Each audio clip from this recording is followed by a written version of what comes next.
Assalamualaikum warahmatullahi wabarakatuh. Alhamdulillahirrabbilalamin. Assalatu wassalamu ala asrofil anbiya wal mursalin wa ala alihi washabihi rasulillahi ajma'in.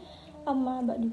Puji syukur atas kehadirat Allah Subhanahu wa taala karena berkatnya masih diberikan kesempatan untuk dapat menyampaikan materi dari hasil diskusi kelompok kami pada kali ini.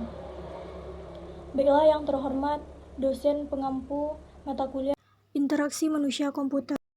Kami dari kelompok 3 beranggotakan 8 orang, yaitu saya sendiri Rahma Devi dan teman saya Amelia Rahmadani, Rauda Islamia, Farah Mayumi, Endang Permatasari, Naila Husnarianda, dan Saumi Sintia dan Nur Putri Ayu Jelita. Baiklah, di sini kami akan menjelaskan materi tentang Activity Centered Design. Materi pertama yang akan dijelaskan oleh Rauda. Yang pertama, mari kita bahas apa itu ACD. ACD atau disebut dengan Activity Centered Design adalah model desain yang berfokus pada bagaimana sistem menghasilkan hasil sebagai hasil dari aktivitas. Fokusnya adalah pada seluruh sistem daripada hanya pengguna. Penting untuk dicatat bahwa ACD ini adalah model, bukan proses. ACD hanyalah salah satu dari banyak perspektif yang Anda gunakan saat mendesain. ACD ini adalah metode yang memiliki dasarnya bukan hanya dalam interaksi manusia komputer saja, tetapi juga dalam kognisi kerja kolaboratif yang didukung komputer dan juga desain preskriptif. Ini adalah dari buku William 2009. Dari buku Nardi 1996 halaman 7 juga menyatakan bahwa ACD itu didasarkan pada teori aktivitas. Mendefinisikan teori aktivitas sebagai alat deskriptif yang kuat dan memperjelas daripada teori prediktif yang kuat. Objektif dari teori aktivitas adalah untuk memahami kesatuan kesadaran dan aktivitas. Teori aktivitas pada dasarnya mengatakan bahwa ketika orang berinteraksi dengan lingkungan mereka, alat-alat tertentu diproduksi yang merupakan transformasi dari proses mental mereka juga terbentuk ke bentuk fisik, yaitu alat-alat ini kemudian digunakan untuk berinteraksi dan berkomunikasi dengan orang lain. Salah satu perubahan utama dalam ACD ini adalah pergeseran dari tugas ke aktivitas. ACD ini adalah X-ray ke dalam cara kerja sosial dan teknis dari suatu aktivitas itu mempertimbangkan sistem yang lebih luas keluar satu pengguna. Sebagai contoh, perspektif ini memungkinkan kita untuk melihat bahwa lebih tepat untuk memfokuskan pekerjaan desain kita pada komunitas atau aturan sosial daripada antarmuka pengguna individu. Terlihat seperti gambar di samping. Nah, di sini tuh adalah model ya. Model tersebut tuh memiliki seluruh aktivitas. Beberapa hasil yang didukung oleh motivasi di atas itu memberikan konteks bit ya. Bit berair itu adalah fisik yang saling berhubungan dengan simpul untuk setiap elemen. Kekhususan dari setiap simpul itu penting ya. Menambah, menghapus, mengubah, dan mempertimbangkan simpul ini dari waktu ke waktu. Dan bagaimana mereka mempengaruhi simpul lain dengan kunci untuk mengembangkan wawasan. Mungkin bagi not untuk saling bertentangan dan desain seluruh masih berfungsi. Seperti di kehidupan nyata, tidak semuanya logis kan. Dalam sistem yang ada, sejarah not seringkali penting untuk dilihat untuk mendapat konteks yang tepat. Selanjutnya adalah perbedaan antara teks dan aktivitas. Kedua istilah ini dapat digunakan secara hierarki dengan aktivitas berada di level yang paling atas, lalu diikuti oleh teks. Aktivitas merupakan integrasi dari beberapa tugas. Nah, Norman 2005 memberikan contoh ponsel. Mereka melakukan pekerjaan yang baik dalam mendukung aktivitas komunikasi. Perangkat itu sendiri membantu kita melakukan beberapa tugas seperti menelpon dan mengirim pesan. Teori aktivitas menggunakan hierarki aktivitas. Dalam 3 elemen kunci, aktivitas, tindakan, dan operasi. Dalam contoh ponsel, komunikasi adalah sebuah aktivitas, menggunakan buku alamat adalah sebuah tindakan, dan menelpon seseorang adalah sebuah operasi. Pernyataan penting lain yang diajukan oleh Activity Centered Design adalah bukanlah tugas atau aktivitas apa yang harus dilakukan pengguna dengan aplikasi, tetapi adalah tugas atau aktivitas apa yang harus diaktifkan oleh suatu aplikasi ataupun alat ataupun sistem. Lalu muncullah pertanyaan, mengapa pengguna melakukan suatu aktivitas tugas, tindakan, atau operasi pada awalnya. Yang pertama adalah untuk tujuan motivasi orang untuk melakukan aktivitas. Lalu yang kedua adalah untuk memahami tujuan, memungkinkan kita untuk memahami harapan dan aspirasi pengguna kita yang pada gilirannya dapat membantu kita memutuskan aktivitas mana yang benar-benar relevan dengan desain kita. Lalu yang terakhir adalah untuk analisis tugas dan aktivitas berguna pada level detail, tetapi hanya setelah tujuan pengguna telah dianalisis. Selanjutnya adalah metode Activity Center Design. Di sini ada 4 metode. Yang pertama rekrutmen, kedua desain, ketiga implementation, dan terakhir evaluation. Yang pertama ada rekrutmen. Pada tahap ini dilakukan identifikasi situasi action pada suatu proses untuk mengetahui aktivitas apa saja yang dilakukan. Kemudian dilakukan analisis aktivitas menggunakan metode Cultural Historical Activity Theory atau CHAT. Metode ini menyatakan bahwa fungsi kognitif yang lebih tinggi perlu dimediasi oleh artefak atau alat metode CHAT. Digunakan dalam tahap rekrutmen analisis untuk mengetahui permasalahan dan kebutuhan. Kemudian yang kedua, desain. Pada tahap kedua dilakukan perancangan desain dengan menyesuaikan dengan kebutuhan pengguna yang telah diidentifikasi. Dilakukan pembuatan storyboard sebagai bentuk low fidelity berdasarkan hierarki task analysis atau HTA. Dan serta pengembangan desain prototype sistem dengan menggunakan software Figma. Kemudian yang ketiga ada implementation. Setelah melakukan perancangan desain, pada tahap ini dilakukan implementasi dari desain yang telah dirancang pada tahap sebelumnya. Implementasi ini dilakukan menggunakan program Figma dan Anima untuk membuat desain menjadi prototipe interaktif yang dapat dijalankan. Implementasi dilakukan menggunakan 2 perangkat lunak desain, yaitu Figma dan Anima dengan tahapan interaksi dan animasi.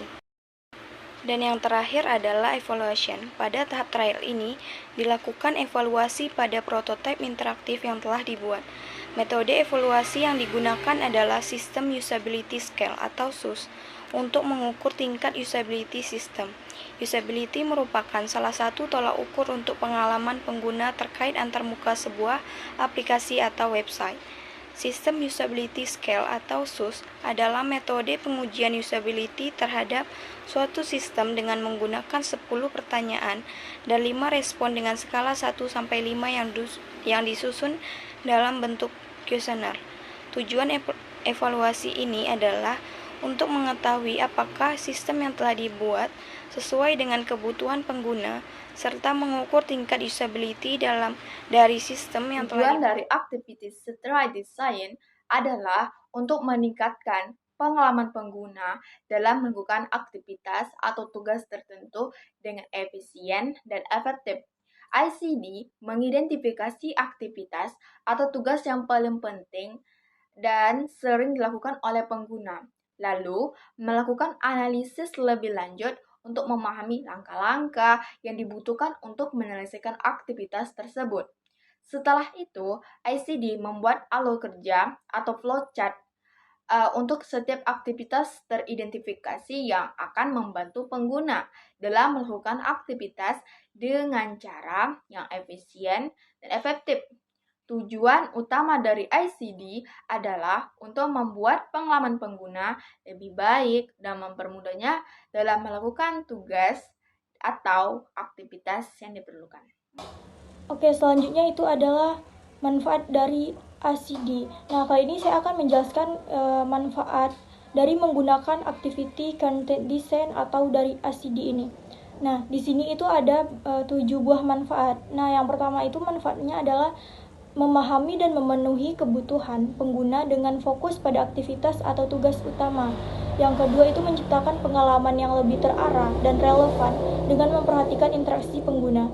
Selanjutnya yaitu membantu dalam menciptakan pengalaman yang lebih baik dengan mengoptimalkan interaksi pengguna. Selanjutnya manfaat yang keempat yaitu mengoptimalkan interaksi pengguna dengan produk atau layanan dengan mengidentifikasi aktivitas penting. Nah, selanjutnya itu ada manfaat yang kelima, meningkatkan efisiensi interaksi pengguna dengan produk atau layanan dengan optimasi aktivitas. Nah, yang keenam itu dapat meningkatkan kemampuan pengguna untuk melakukan tugas dengan memperhatikan aktivitas penting. Nah, yang terakhir itu dapat membantu menciptakan pengalaman yang lebih intuitif. Menjelaskan activity theory. Activity Centered Design juga membangun wawasan distributed cognition dan activity theory yang menekankan desain dalam mendukung dan menyusun interaksi serta ketergantungan hubungan antara komputer dengan lingkungan dari suatu aktivitas. Dengan demikian, Activity Centered Design menjadi salah satu metode berdasarkan pada activity theory yang mengusung teori pengembangan produk berfokus pada aktivitas sebagai prioritas desain. Tujuan dari activity teori ini untuk memahami perilaku manusia dan sistem sosial berinteraksi dengan teknologi yang digunakan dalam kehidupan sehari-hari melalui analisis awal, struktur, dan aktivitas yang dilakukan.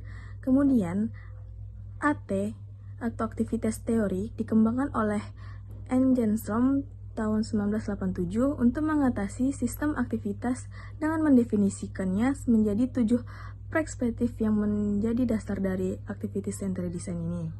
Yang pertama, ada motivation. Memulai keseluruhan rangkaian dan kemudian menyertakan motivasi atau tujuan untuk mencapai kondisi tertentu. Yang kedua, objek. Sesuatu yang menjadi pusat tujuan dari subjek dalam menjalankan aktivitas. Yang tiga, subjek. Sebagai pengguna produk atau orang yang menghasilkan aktivitas. Yang keempat, community. Terdapat beberapa stakeholder selain pengguna yang mungkin menggunakan produk. Kelima, division of labor. Pilihan keputusan atau menjelaskan tentang tanggung jawab pemangku kepentingan yang harus dilaksanakan untuk membangun pengguna menjadi persyaratan. Yang keenam, ada rules. Aturan setiap langkah yang diambil pengguna untuk mencapai tujuan. Yang ketujuh, ada tools. Alat untuk membuat keputusan yang benar. Ke-8, ada goal, menjelaskan kegiatan yang dilakukan berdasarkan analisis yang telah selesai. Baiklah, selanjutnya ada kelebihan pada activities yang tidak diagram antara lain. Pertama, penggabungan aktivitas pengguna dalam desain produk atau layanan, memahami kebutuhan mereka dalam konteks tugas atau aktivitas. Yang kedua, pembuatan pengalaman yang lebih terarah dan relevan dengan fokus pada interaksi pengguna dengan produk atau layanan. Yang ketiga, peningkatan keterlibatan pengguna dari identifikasi aktivitas hingga pengujian dan perbaikan. Yang keempat, identifikasi interaksi antara aktivitas untuk meningkatkan alur pengguna. Dan yang terakhir, pengaturan alur penggunaan yang lebih efektif untuk memudahkan akses dan penggunaan produk atau layanan.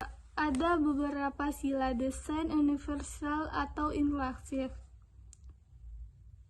Yang pertama itu penggunaan yang adil. Yang kedua itu fleksibilitas dalam penggunaan. Yang ketiga, penggunaan sederhana dalam intuitif. Yang keempat, informasi yang dapat dilihat. Yang kelima itu toleransi terhadap kesalahan. Yang keenam, upaya fisik rendah. Yang ketujuh itu ukuran dan ruang untuk pendekatan dan penggunaan. Dari gagasan utama di balik 7 pedoman ini adalah untuk memastikan desain membuat hidup masyarakat lebih mudah dan tersedia bagi semua orang tanpa memandang latar belakang, penggunaan yang sebelumnya, atau kemampuan fisik dan mental. Ketika Anda fokus pada aktivitas, Anda dapat mudah melupakan orang-orang yang kompak, yang lebih kecil, atau kelompok yang kurang terwakili.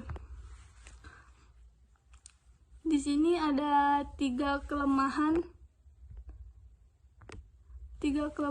yaitu memiliki kecenderungan untuk mengabaikan pengguna dari pasar atau kelompok yang lebih kecil. Yang kedua itu dapat mengakibatkannya kurangnya visi dari desainer. Yang ketiga itu desainer bisa meremehkan pengguna.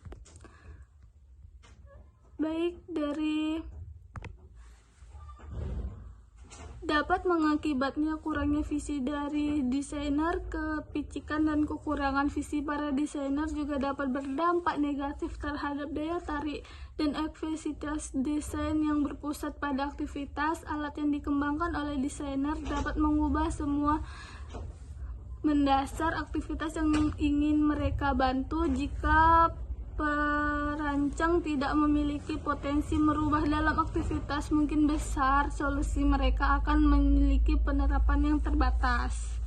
Yang terakhir itu, desainer bisa meremehkan pengguna. Dalam kasus yang sama, desainer dapat meremehkan atau menganggap penting pengguna dalam proses desainer yang dapat berpusat pada aktivitas yang terlibat dalam aktivitas tersebut adalah orang-orang yang merintis. Di lain waktu, inovatif muncul secara organik ketika alat baru atau orang-orang baru mendapat menggunakan alat-alat yang sudah ada ditemukan sesuai dengan atributnya. Jadi, pendekatan manakah yang sebaiknya digunakan? Proses desain yang berfokus pada aktivitas atau berfokus pada pengguna? Apakah ada tes yang dapat memberitahu Anda secara pasti kenapa harus pengguna desain yang berpusat pada pengguna atau desain yang berpusat pada aktivitas? Dalam hal ini, tidak ada jawaban yang mencakup. Setiap skenario materi iklan harus siap untuk menggunakan keduanya.